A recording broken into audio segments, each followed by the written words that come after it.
Quando Freud propôs a existência do inconsciente, ele não estava apenas abrindo uma nova teoria psicológica, mas nos oferecendo um espelho desconcertante. Existe uma parte de nós que pensa, deseja e sente, mas sem que saibamos disso conscientemente. O que isso significa na prática? Significa que nem sempre somos os autores dos nossos próprios comportamentos. Às vezes, reagimos de forma exagerada a algo banal. Às vezes, sentimos uma angústia sem nome. Outras vezes, sabotamos oportunidades, evitamos o prazer ou buscamos relacionamentos que nos machucam. E tudo isso pode estar ligado a conflitos internos que foram empurrados para debaixo do tapete mental, mas que continuam operando em silêncio. Freud afirmava que o inconsciente é formado por conteúdos reprimidos, desejos, memórias, impulsos que, em algum momento da vida, principalmente na infância, não foram aceitos pelo ambiente ou por nós mesmos. Em vez de desaparecem, essas emoções e pensamentos são empurrados para um porão psíquico onde continuam ativos buscando expressão.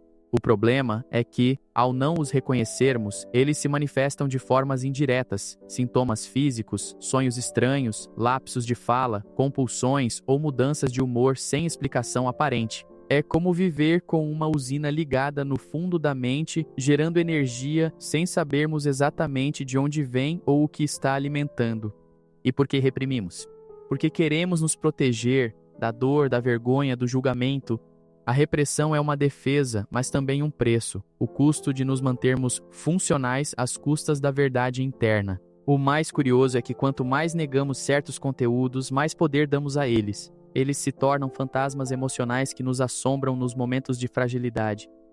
Assim, começamos esta jornada freudiana com uma pergunta simples e perturbadora: o que em mim está agindo sem minha permissão? Ao longo dos próximos capítulos, vamos explorar como desejos inconscientes nos moldam, como os mecanismos de defesa operam silenciosamente e como podemos começar a integrar essas partes escondidas para que parem de nos sabotar e passem, finalmente, a nos servir. Freud acreditava que somos movidos por desejos que nem sempre reconhecemos, e muitos deles são incômodos, socialmente inaceitáveis ou emocionalmente perigosos. A mente, então, cria um jogo interno entre impulsos que querem se expressar e barreiras que tentam contê-los. De um lado está o id, a parte instintiva, impulsiva e voltada ao prazer imediato. Do outro, o superego, nosso juiz interno, construído com base nas normas sociais, morais e familiares. Entre esses dois extremos está o ego, tentando manter o equilíbrio.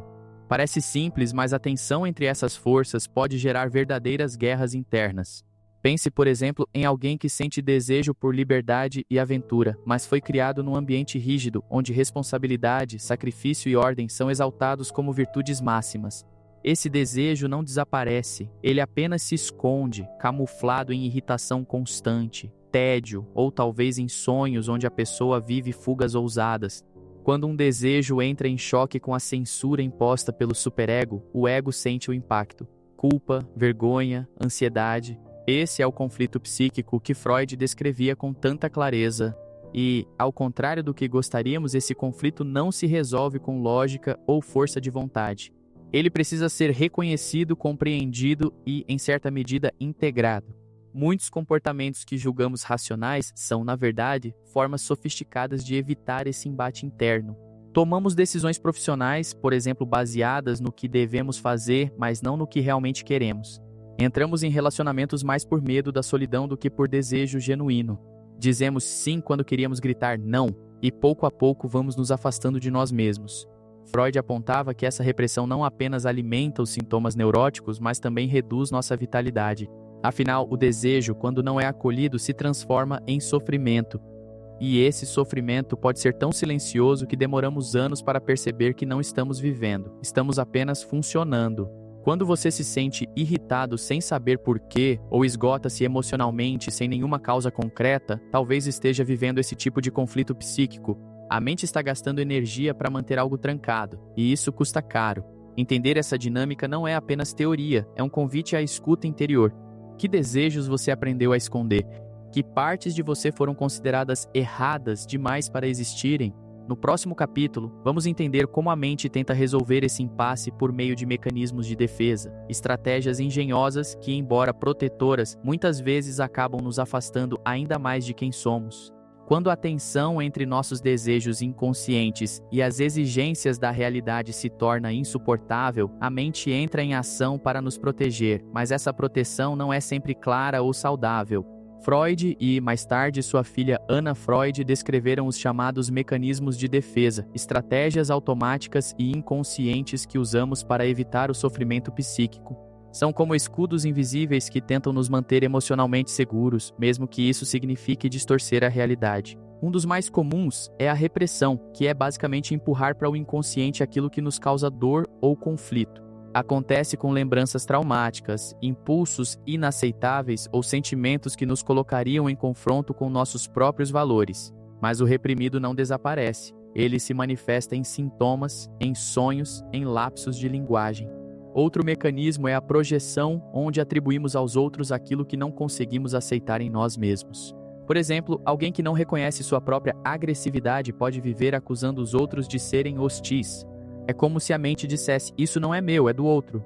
A racionalização transforma sentimentos dolorosos em explicações lógicas, nos impedindo de acessar o afeto real por trás do pensamento.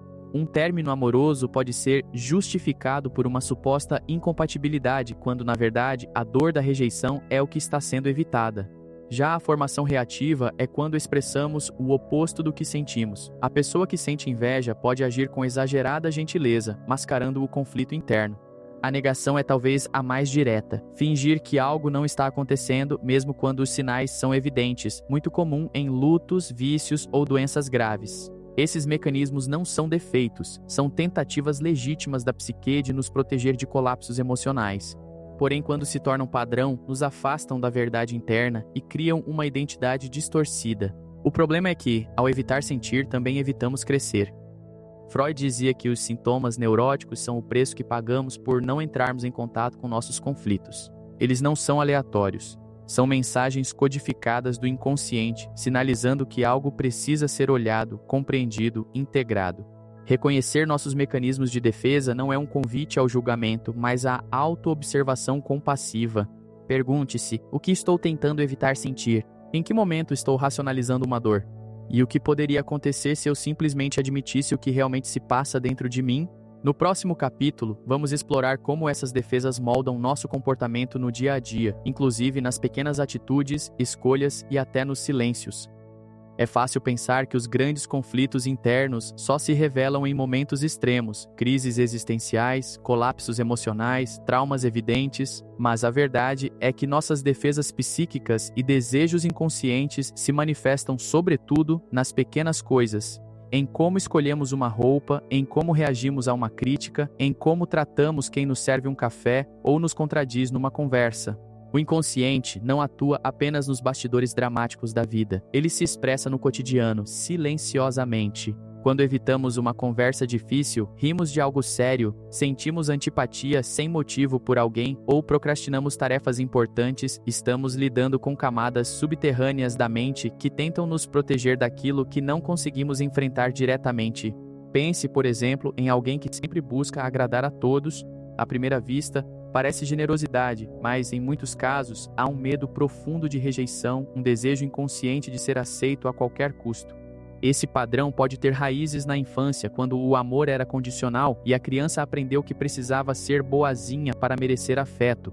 O adulto, então, repete esse comportamento como um mecanismo de defesa, não por escolha, mas por condicionamento emocional. Da mesma forma, uma pessoa excessivamente crítica pode estar tentando evitar seu próprio sentimento de inadequação, projetando no outro o desconforto que não consegue aceitar em si. O sujeito que se sabota nos momentos de conquista pode carregar uma crença inconsciente de que não merece sucesso, talvez herdada de narrativas familiares ou experiências de humilhação. Tudo isso mostra como os conflitos internos não são apenas conteúdos profundos da alma, mas estruturas vivas que moldam nossa forma de existir. Eles estão nas escolhas de carreira que fazemos ou deixamos de fazer, nos relacionamentos que mantemos por medo, nas amizades que escolhemos para validar nossos próprios bloqueios. E, mais cruelmente, estão nas vozes que ouvimos dentro da cabeça nos momentos de dúvida, vozes que não são nossas, mas que aprendemos a carregar como verdades absolutas. Freud dizia que onde há resistência, há algo a ser descoberto. E essas resistências se revelam com mais força quando tentamos mudar. Toda tentativa de crescimento esbarra em defesas que sussurram: fique onde está, é mais seguro assim. Mas segurança não é sinônimo de saúde. E viver em piloto automático, adaptando-se ao que esperam de você, é uma forma sutil de adoecer. O caminho da psicanálise é um convite para fazer do cotidiano um espelho, o que você repete sem perceber.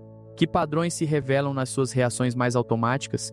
No próximo capítulo, vamos mergulhar em como esses padrões se formam na infância e por que, mesmo depois de adultos, ainda somos dominados por histórias antigas que nunca foram devidamente digeridas.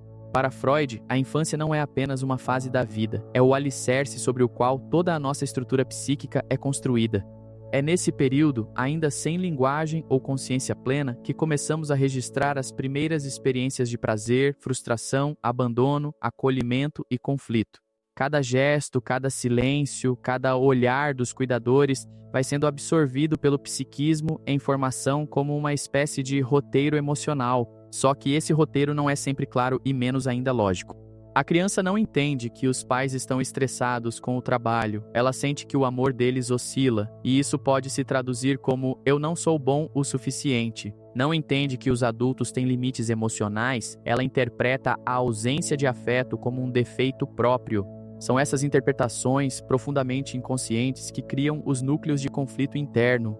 Um desejo por atenção reprimido, por exemplo, pode se transformar em vergonha de se expor. Um impulso de raiva contra os pais pode ser substituído por culpa crônica. Freud observou que a criança aprende a reprimir certos afetos não porque queira, mas porque precisa. É uma adaptação para sobreviver emocionalmente no ambiente onde vive. E o que é reprimido na infância continua ativo na vida adulta, agora de maneira disfarçada. Isso explica por que nos relacionamos com os outros, muitas vezes a partir de papéis inconscientes que aprendemos com nossa família. Pessoas que cresceram sendo responsabilizadas por tudo podem se tornar adultas controladoras, tentando evitar qualquer erro.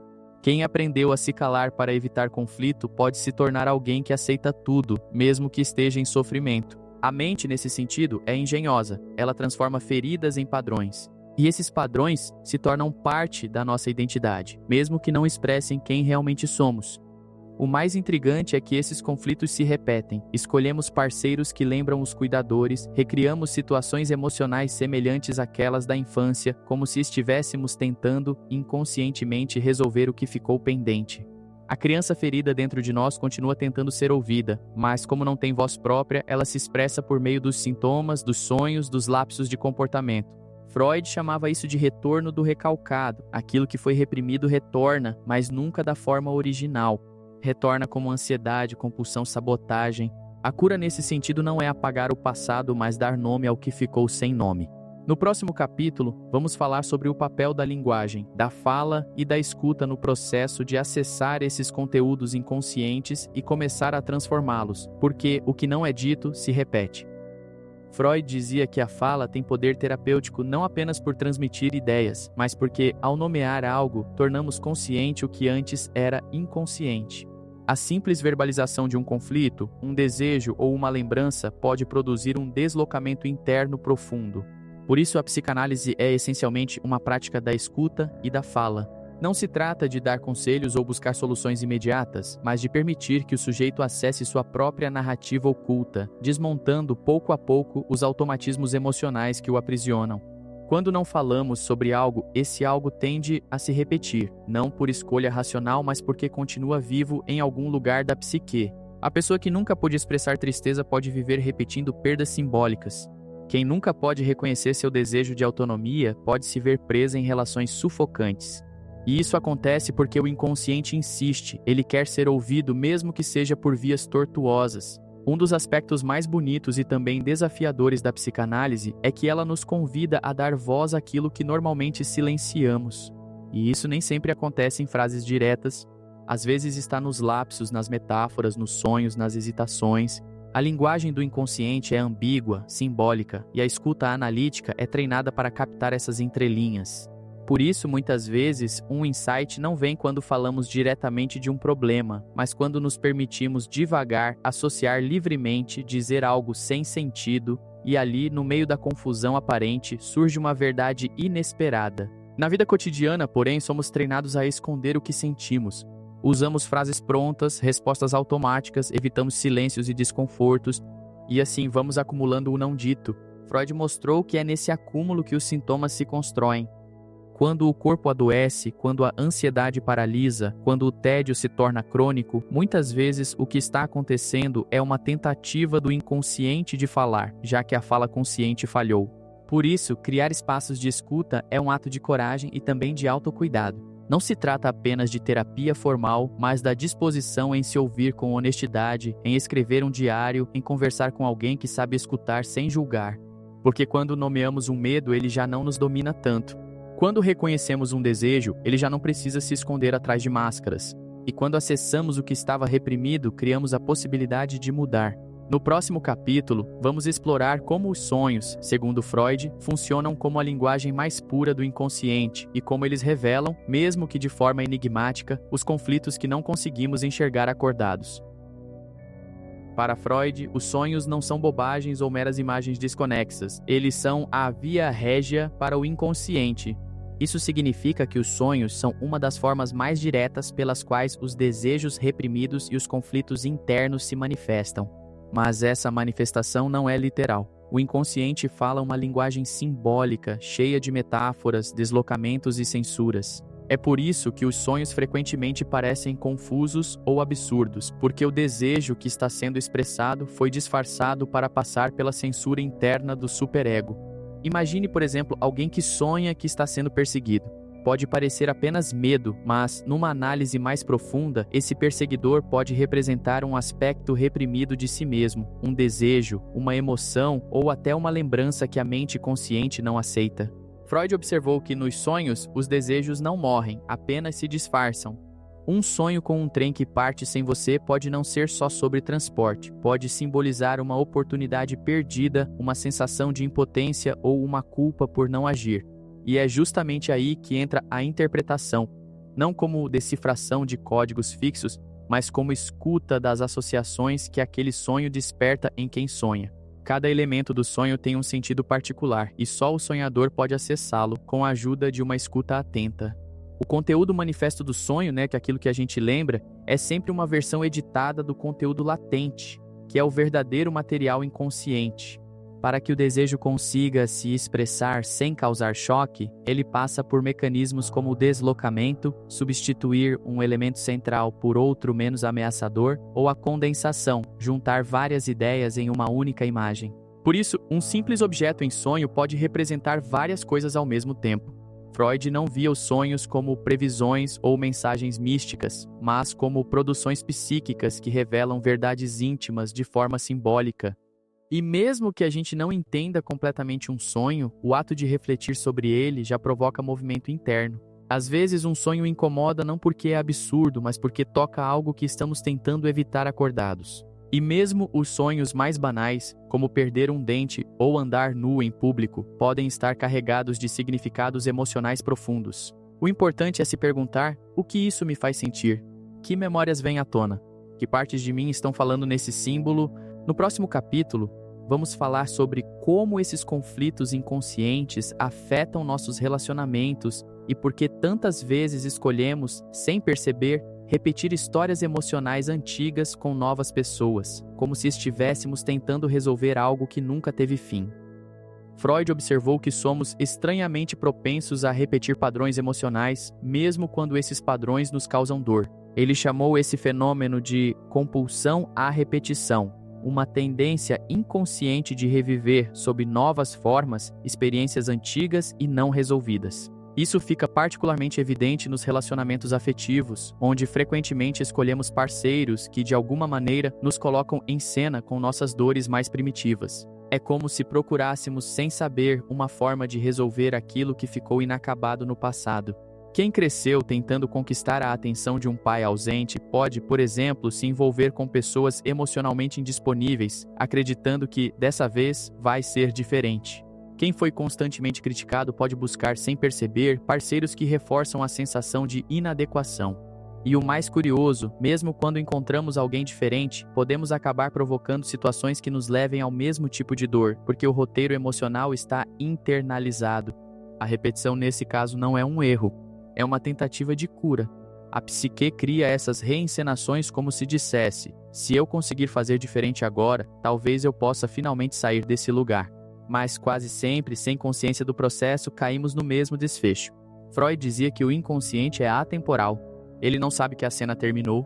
Por isso, continuamos buscando o pai, a mãe, o cuidador simbólico no outro, esperando receber, finalmente, o afeto, o reconhecimento ou o acolhimento que faltou. A transferência, conceito central na psicanálise, é justamente essa projeção de conteúdos antigos sobre pessoas do presente. Isso acontece também na terapia. O paciente transfere para o analista sentimentos que originalmente foram dirigidos a figuras do passado. Essa dinâmica permite que, pela primeira vez, esses afetos sejam vividos com consciência e aos poucos elaborados. Mas na vida cotidiana, quando não há espaço para reflexão, a transferência gera confusão, idealizações, decepções e repetições dolorosas. É por isso que tantas pessoas dizem: sempre acabo me envolvendo com o mesmo tipo de pessoa. Não é azar, é um chamado do inconsciente pedindo atenção. Enquanto não reconhecemos os roteiros internos que nos conduzem, continuamos encenando as mesmas peças com novos atores. Mas ao perceber esses padrões, ao nomear as repetições, começamos a ter escolha. E onde há escolha, há possibilidade de mudança. No próximo capítulo, vamos falar sobre o papel do superego, essa instância crítica e moral da mente que muitas vezes se torna uma voz interna tirânica, reforçando culpas, auto-julgamentos e exigências impossíveis. No edifício da psique proposto por Freud, o superego ocupa um lugar peculiar. Ele é formado a partir das figuras de autoridade da infância, pais, professores, religião, cultura, e funciona como uma instância interna que vigia, julga e pune os nossos pensamentos, desejos e comportamentos. Ele é, em certo sentido, a nossa consciência moral, mas carregada de exigências que nem sempre são saudáveis. Quando equilibrado, o superego nos ajuda a conviver em sociedade, respeitar limites e cultivar ética. Mas quando se torna rígido, transforma-se num tirano interior que cobra a perfeição, reprime desejos legítimos e gera culpa constante. Muita gente vive dominada por um superego severo e nem percebe. Está naquele pensamento que surge assim que você sente prazer: será que eu mereço? Está na voz interna que diz que você deveria ter feito mais, sido melhor, falado menos, agido diferente. Essa cobrança incessante consome energia psíquica e alimenta conflitos internos profundos. A pessoa pode até parecer bem-sucedida, mas vive com um sentimento de inadequação crônica, como se estivesse sempre em dívida com algo ou alguém. O superego se expressa muitas vezes através do auto-julgamento, uma forma de punição constante que impede o sujeito de acolher suas imperfeições. É como se houvesse uma parte da mente que não aceita nossa condição humana, que exige pureza, força, controle total e que se revolta toda vez que falhamos. Mas por trás desse rigor frequentemente existe medo de rejeição, de ser punido, de perder o amor. Afinal, o superego nasce do desejo infantil de agradar às figuras de autoridade, de ser aceito, de evitar castigos. Com o tempo, essa estrutura se internaliza e passa a operar por conta própria, mesmo quando as figuras externas já não estão mais presentes. É por isso que muitos adultos ainda sentem culpa por desejos naturais, prazer, descanso ou autonomia, como se estivessem quebrando regras invisíveis. Um superego opressor pode até se travestir de ética, mas na verdade promove sofrimento. A psicanálise propõe que, ao reconhecer essa instância e seus excessos, possamos renegociar essa relação com nós mesmos. Não se trata de eliminar o superego, mas de humanizá-lo. Questionar: de onde vêm essas exigências? A quem estou tentando agradar? Que tipo de vida estou tentando validar? E, principalmente, o que estou sacrificando em nome dessa obediência interna? Em meio a tantos conflitos internos, defesas inconscientes e desejos reprimidos, pode parecer que a única saída é um grande esforço de autoconhecimento solitário. Mas Freud nos lembra que a cura também se dá no encontro com o outro, especialmente quando esse outro é capaz de escutar de forma verdadeira. A escuta psicanalítica, diferente da escuta comum, não busca corrigir, aconselhar ou completar frases. Ela oferece um espaço onde o sujeito pode se ouvir por meio do que diz. É uma escuta sem pressa, sem julgamento, que acolhe o que é dito e o que não é dito, que presta atenção às pausas, aos silêncios, às contradições. E esse tipo de escuta tem um poder transformador porque, pela primeira vez, o indivíduo se sente autorizado a ser inteiro, sem precisar esconder suas partes consideradas inaceitáveis. Quando somos escutados com atenção e respeito, algo dentro de nós começa a se reorganizar. Os conteúdos reprimidos se sentem seguros o suficiente para emergir. As defesas começam a afrouxar, O ego se fortalece não pela imposição de um ideal de força, mas pela capacidade de sustentar a complexidade de quem se é. E essa escuta não precisa estar restrita ao consultório. Podemos exercitá-la em nossas relações, nos tornando menos reativos e mais presentes. Muitas vezes, não percebemos como interrompemos o outro com nossos próprios filtros, como estamos mais preocupados em responder do que em realmente compreender. A escuta verdadeira é rara porque ela exige disponibilidade emocional, implica abrir espaço para o que é incômodo, estranho, confuso.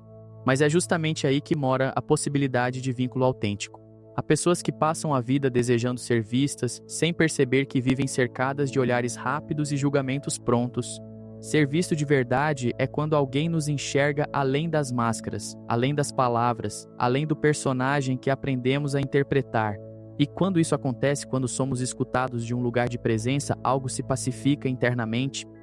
Não é uma solução mágica, mas um alívio silencioso, como se o inconsciente pudesse finalmente respirar. E é nesse respiro que começamos a acessar partes de nós que estavam trancadas, não por maldade, mas por medo de não serem aceitas. A escuta abre caminho para o amor próprio, não como uma ideia vazia de autoajuda, mas como o reconhecimento de que somos, sim, contraditórios, ambivalentes, imperfeitos e ainda assim merecedores de acolhimento. No próximo e último capítulo, vamos refletir sobre como integrar tudo isso: desejos, conflitos, sombras, defesas e escuta, numa jornada contínua de autoconhecimento que, mais do que buscar perfeição, nos convida a viver com mais consciência, responsabilidade e compaixão.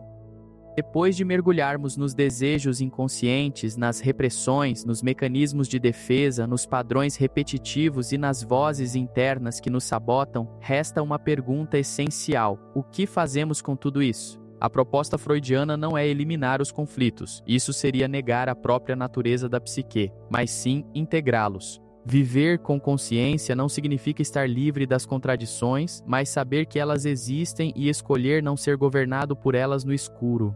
É ter coragem de olhar para dentro e reconhecer que há partes de nós que desejam, que temem, que se escondem e que também lutam por expressão. Freud nos ensinou que a saúde mental não é a ausência de dor, mas a capacidade de transformar essa dor em linguagem, em símbolo, em elaboração. Quando damos nome ao que sentimos, abrimos espaço para que o sofrimento psíquico encontre outra forma de existir.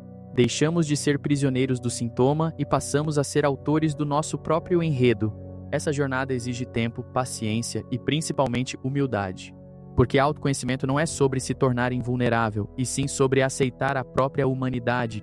É admitir que teremos recaídas, que vamos repetir velhos padrões de vez em quando, que nem sempre saberemos o que sentimos ou por que agimos de determinada forma, mas que podemos parar, refletir, escutar e tentar de novo. Integrar é permitir que a sombra caminhe ao lado da luz, sem que uma precise eliminar a outra. É olhar para o medo sem se paralisar, para o desejo sem se perder, para a culpa sem se afundar. É aprender a habitar a própria complexidade com menos julgamento e mais curiosidade. No dia a dia, isso pode se traduzir em pequenas atitudes: pausar antes de reagir, perguntar de onde vem aquela emoção, perceber quando estamos nos defendendo em vez de nos expressar, ou quando estamos revivendo algo antigo num cenário novo. Esses gestos aparentemente simples têm um efeito profundo porque criam espaço interno. E onde há espaço, há possibilidade de mudança. Não precisamos resolver tudo de uma vez, basta começar por escutar o que sentimos, acolher o que pensamos, reconhecer quando estamos machucados e, acima de tudo, lembrar que não estamos sozinhos nesse processo. A psicanálise, mais do que uma teoria, é uma forma de escuta e de presença. Ela nos convida a sermos mais honestos conosco, mais atentos ao que carregamos e mais gentis com nossas falhas. E se há algo que podemos levar dessa jornada freudiana, é isso. Mesmo que o inconsciente nos desafie, mesmo que os conflitos nos perturbem, temos dentro de nós e entre nós os recursos para viver com mais verdade, mais profundidade e mais humanidade. O caminho não é fácil, mas é real, e por isso vale a pena.